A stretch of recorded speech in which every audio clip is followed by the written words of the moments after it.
श्री बड़ी रंभा वारुणी। क्या क्या निकला?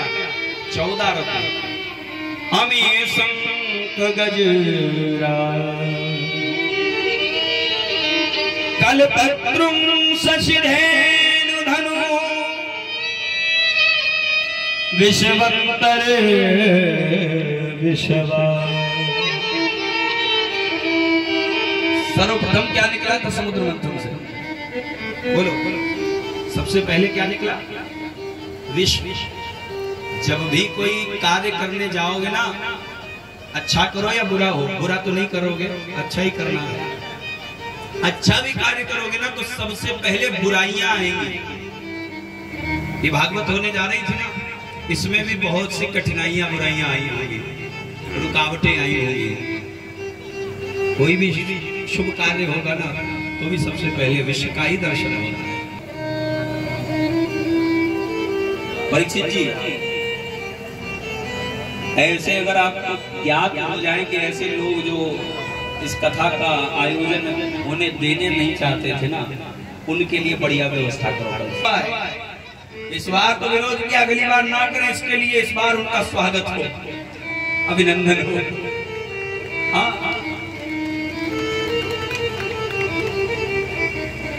युद्ध की स्थिति उत्पन्न।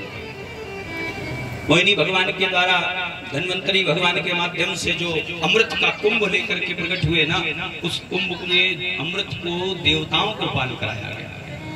एक दैत्य ने अमृत को छल से पान किया, सूर्य और चंद्रमा के बीच में बैठ गया। इसका नाम है राहु। भगवान श्री हरि विष्णु को सूर्य और चंद्रमा ने इशारा कर दिया कि ये पंक्ति भेद करके आए, दल बदलू है। भगवान ने चक्र से दर्शन के माध्यम से शीश को धड़ से अलग कर दिया, परंतु अमृत पान कर चुका है इसलिए मरा नहीं, अमर हो गया। पहले एक था, अब 2 हो गए, राहु और केतु। और यही दोनों मिलकर के सूर्य और चंद्रमा से बदला लेते हैं। सूर्य और चंद्रमा पर ग्रहण लगा। जितने विष्णु की सत्ता में जीने वाले हैं उन सभी के लिए प्याज और लहसुन का सेवन वर्जित बताया गया है। कहां से उत्पन्न हुआ? आज हमारे कुछ शिष्यों ने दीक्षा ली, उनके लिए भी हमने एक क्राइटेरिया दिया है कि प्याज लहसुन का सेवन नहीं करना है। मांस मदिरा की तो बात ही अलग है, देखना भी नहीं। अब प्याज लहसुन क्यों नहीं खाया जाता है? भगवान के भोग में प्याज लहसुन का प्रयोग क्यों नहीं होता है? क्योंकि ये दैत्य का जूठा है, दैत्य से उत्पन्न हुआ है। रक्त जहां पर गिरा ना, राहु का रक्त जहां गिरा वहां पर प्याज के पौधे उत्पन्न हुए।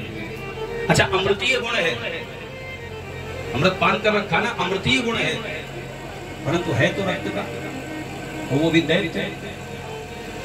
मुख से जो लार गिरी ना, उससे लहसुन के पौधे उत्पन्न हुए। इसलिए भगवान श्री हरि के भोग में या किसी भी देव के भोग में इस प्याज और लहसुन का प्रयोग वर्जित है, नहीं करना चाहिए। और जो वैष्णव दीक्षा लिए हुए हैं उनके लिए भी वर्जित बताया गया, उनको भी नहीं खाना चाहिए। भगवान ने आज राहु का स्वरूप परिवर्तित किया, 2 भाग हुआ। युद्ध हुआ देवताओं का और दैत्यों का, जिसको नाम मिला देवासुर संग्राम। अमृत पान किए हुए सभी देवताओं ने दैत्यों को मार मार के भगा दिया, परंतु गुरु मेहरबान तो चेला पहलवान। शुक्राचार्य जी के पास विद्या है, इसको कहते हैं मृत संजीवनी विद्या, मरे हुए को पुनः जीवित करें। शुक्राचार्य जी महाराज ने अपने शिष्यों को, दैत्यों को पुनः जीवित कर दिया, और सारे दैत्य जीवित होकर के एक शक्ति के साथ स्वर्ग पर आक्रमण करते और देवताओं को मार मार के भगा देगा। प्रहलाद का पौत्र हो गया, उसका नाम है राजा बलि। प्रहलाद के पुत्र हुए विरोचन, विरोचन के पुत्र का नाम है बलि, और बलि बन गया स्वर्ग का राजा। भैया 100 यज्ञ का अनुष्ठान कर रहा है, 99 यज्ञ हो चुके, 100वें यज्ञ की अंतिम आहुति छोड़ने जा रहा है। गुरुजी हवन करा रहे हैं। अंतिम आहुति पूर्णाहुति होने जा रही है।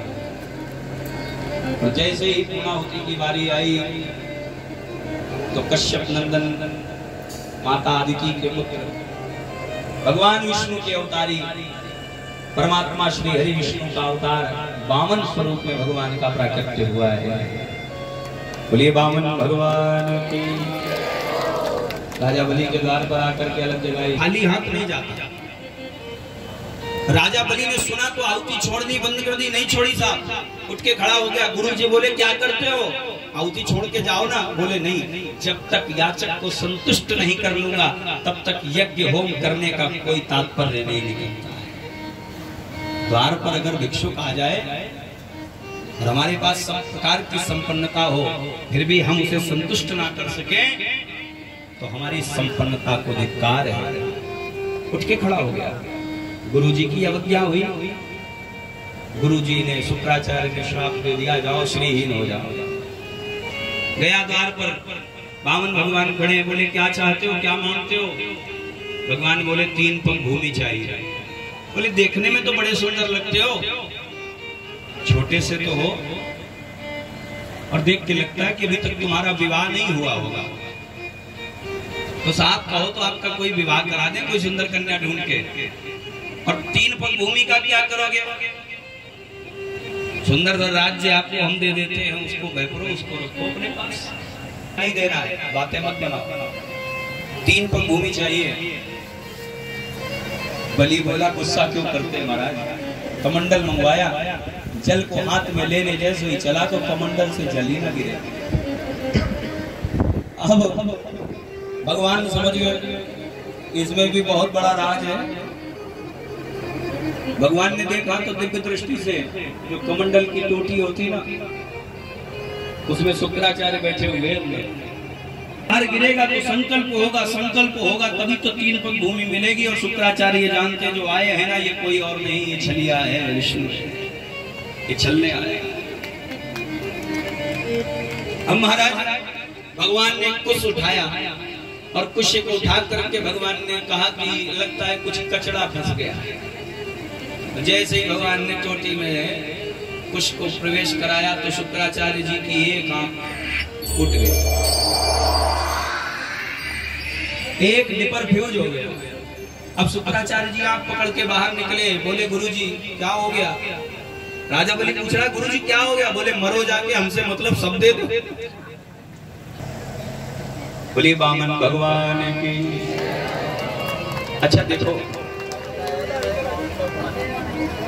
भगवान राजा बलि से 3 पग भूमि की याचना कर रहे हैं। आज राजा बलि ने जब संकल्प किया, भगवान ने अपना स्वरूप बढ़ाना प्रारंभ किया।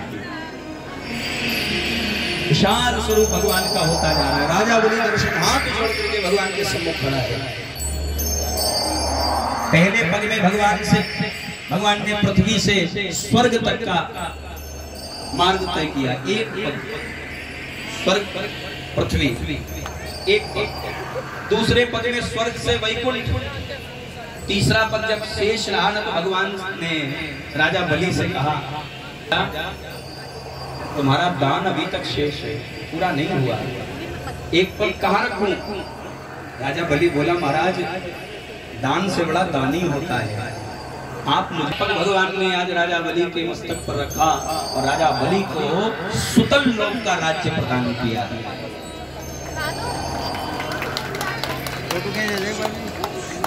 भगवान जब अपने स्वरूप में पुनः वापस आए तो राजा बलि से पूछ रहे हैं, बोलो हम तुम्हारी दानशीलता से बहुत प्रसन्न हैं, हमसे कुछ मांग लो। थोड़ी देर पहले तक आप आए थे, हमसे मांग, और अब मांगने वाला कह रहा है कि हमसे कुछ मांगो। तो हम मांग के छोटे नहीं बनना चाहते। आप मिल गए, इससे अधिक और क्या चाहिए। फिर भी अगर कुछ देना चाहते हो तो जिस स्वरूप में आप आकर के मुझे कृतार्थ किए, इसी स्वरूप का प्रतिफल मुझे अपने महल में दर्शन होता रहे। ये भगवान द्वारपाल बनकर के राजा बलि के द्वार पर खड़े, जहां से निकलता वही भगवान का दर्शन होता। कई दिवस नहीं आए। नारद जी ने जाके लक्ष्मी मैया को बताया, बड़ी व्यथित है। कहाँ चले गए?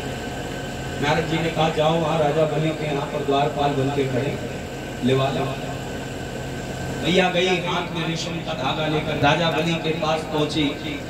बोली भैया मेरे कोई भाई नहीं है, आप मेरे भैया बन जाओ। राजा बलि ने हाथ आगे बढ़ाया, बोले बांधो। आज मैया ने रेशम के धागे को राजा बलि के हाथ में बांधा है। ये न बध्यो बलि राजा दानवेंद्रो महाबला तेन प्रतिबध्नामि रक्षे माचल माचल माचल। अब से ये रक्षाबंधन का त्योहार प्रारंभ हो गया। बहनें अपने भाइयों को राखी बांधने जाती हैं। अब राजा बलि ने राखी बंधवाई, मैया से पूछ रहे हैं बोलो कुछ चाहिए? तुम जो मांगो वही दें। लक्ष्मी मैया मन में सोच रही हम खुद ही लक्ष्मी है, तुमसे क्या मांगो? बोले फिर भी भैया अगर कुछ देना चाहते हो तो ये जो द्वारपाल खड़ो है ना, तो बड़ो बड़ो सुनी द्वारपाल मुझको दे दो। राजा बलि समझ गए कि जो कोई और नहीं है, स्वयं लक्ष्मी नारायण भगवान है। आज भगवान ने राजा बलि को सुतल लोक में चतुर्भुज स्वरूप में दर्शन दिया है। बोलिए लक्ष्मी नारायण भगवान की। मनु जी की नौका को प्रलय पयोधी से सुरक्षित स्थान पर भगवान ने पहुंचाया। तदनंतर कथा आई है जब जी के वंश में विवस्वान अर्थात सूर्य, भगवान सूर्य के वंश की कथा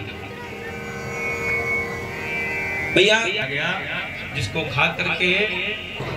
जी हाँ बंधुओं भक्तों सनातन प्रेमियों, तो ये भागवत कथा हो रही है नैरेना में। श्री जिगोल किशोर जी पारिक और पारिक परिवार द्वारा इसका आयोजन किया जा रहा है। व्यासपीठ पे विराजमान है रुद्र कृष्ण जी महाराज। आगे की कथा भी हम निरंतर जारी रखेंगे।